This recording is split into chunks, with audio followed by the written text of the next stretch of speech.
comment in the chat. What's the difference between being busy and being strategic? And I actually, I deal with this quite a lot in my day-to-day coaching and in my trusteeships with a number of the charities that I sit on the board of. Busy fills lots of time. Strategic activity builds future value, but you don't always feel like you're working when you're being strategic. Answering emails all day feels productive, but one strategic decision could move the business further, much further than answering 200 emails. Employ somebody else to answer your emails. Let them filter them. You know, do you really need to know what your supplier's got on the latest offer? Well, not unless you're looking to make a purchase, you don't. Let somebody else filter your emails and you only deal with the important ones. Gives you time to be strategic. Gives you time to think. I mean, bizarrely, I'm fairly lucky. I live semi-rurally. Just outside, well, in Greater Manchester, but outside of Manchester. Almost on the border of Lancashire. And I have some wonderful hills that I can go and walk. And any of you know me know that I probably don't walk them often enough. In fact, I probably don't do enough exercise, full stop. But when I do get a chance to get out with a dog, and I do get a chance to just go and wander through the local woodland and up the local hillside, they're really where my strategic thoughts come from. You know, it's the downtime when the strategic thinking really kicks in. It's when you've stopped thinking about the 250 emails that are sat in your inbox and you give yourself a little bit of headspace. So honestly, just give somebody else the control over your inbox and let them decide what is important and what is not. If you miss an email and it's really important, your client, your supplier, your staff will pick up the phone and ring you. If it's urgent, they will find another way to communicate with you. Let somebody else deal with it. Why do owners struggle to delegate? Well, yeah, because most owners have a nobody can do it as well as me syndrome. We've all been there, including me. Most definitely including me. The mindset keeps the business small, unfortunately. Done by somebody else at 80% is often better than never done at all. If you're trying to do 500 million things in a day, you're not going to get to the important things because you're going to get bogged down in the stuff that really doesn't matter. So, do any of you run your own business? Any of you director or in the boardroom or involved in charity work? Just drop us a message in the comments. Say hello. I don't bite, honestly. What tasks should business owners stop doing first? Low value repetitive task. If it's something that you do every day and it doesn't bring you revenue or it doesn't bring you savings in the business, give it to somebody else. Diary management. I outsourced my diary to Calendly probably about 4 years ago. And I had to get over that really English thing of, you know, oh, are you available next Wednesday? Oh, you're not available next Wednesday. Okay. And that bouncing email tennis that goes on trying to arrange an appointment. I had to get over that politeness and just say, hey, I'm really busy. If you want to book in at a time that suits you, here's my calendar, book in. And you know what? My bookings went up dramatically from it. I think it was about 40% extra bookings I got.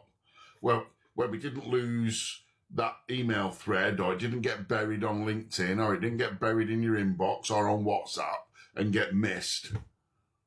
You send them the link in the first message. And people just book in. Sometimes I wake up in the morning, I look at my calendar, and I've got 3 things that I didn't know I was doing. Chasing invoices. Automate it. If you've got a financial controller, use them well. If you haven't, think about getting a financial controller. Someone that will make sure your invoice is paid on time.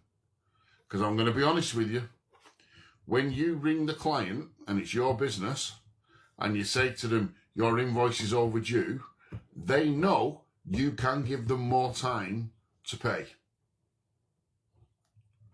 When your employee does it, they just pay. The reason I know is when I first started with my dad at age 17, my first job was to collect the debt. So I had no remit for discounting. I had zero remit for being able to give people more time to pay. I just picked up the phone and said, hello, you've owed us 200 quid for 2 years, you need to pay it. I'll take your credit card now. And you know what? I collected nearly 50,000 quid in the first 3 weeks I started working for my dad. He then reneged on paying me a split of what I collected, but hey, that's father and sons for you. Admin, give it to somebody else. Social scheduling, give it to somebody else. Data entry, oh God, give it to somebody else. Booking meetings, well, I call that diary management, but give it to somebody else. Automate it. There are loads of AI-based services out there now that will do lots of these things for you. Basically, if you can pay someone £15 an hour to do it, pay them to do it, instead of consuming £150 per hour brain, which is yours. The maths alone stacks up. That if you can go out and earn £150 a day or an hour or whatever the rate is, doesn't really matter, and you can pay somebody else £12 or £15 an hour to do the admin for 2 hours a day, pay them to do the admin. Why are you doing it? Feel free to jump in with questions, by the way. Everybody's welcome. There are absolutely no boundaries to our Q&A. Anything to do with business, just ask. And I'll be honest, if I don't know the answer, because my wife can't hear me, I will find out and come back to you.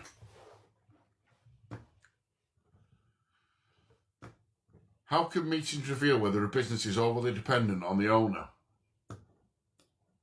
Simple. If every meeting ends with, let me decide that, let me run it by Dave first, I'll handle it later, then the business has become owner-centric instead of system-centric. Let your employees do what you employ them for. Give them remit. Let them, give them a budget of up to 500 quid to spend. Depends how big your business is, obviously. But give them a budget of £5,000 if that's what they're going to spend. If you're employing someone to be a senior manager, give them a reasonable budget and allow them to spend it where the business needs it. By the way, if I'm just talking to myself, please drop a message in the comment saying you can actually hear me. I do wonder sometimes whether this is really live or whether I'm just sat talking to myself. Why is constant availability dangerous? I'll tell you why. You train your clients, you train your staff, you train your suppliers to rely on instant access to you 24 hours a day, 7 days a week. Set boundaries. It gets rid of dependency, it reduces your exhaustion, and it creates a good leadership habit. So when I was running the largest business I ran, which was the insurance brokerage, I broke my diary down into 6 individual parts in a day. And I had elements where I was available and elements where I was unavailable.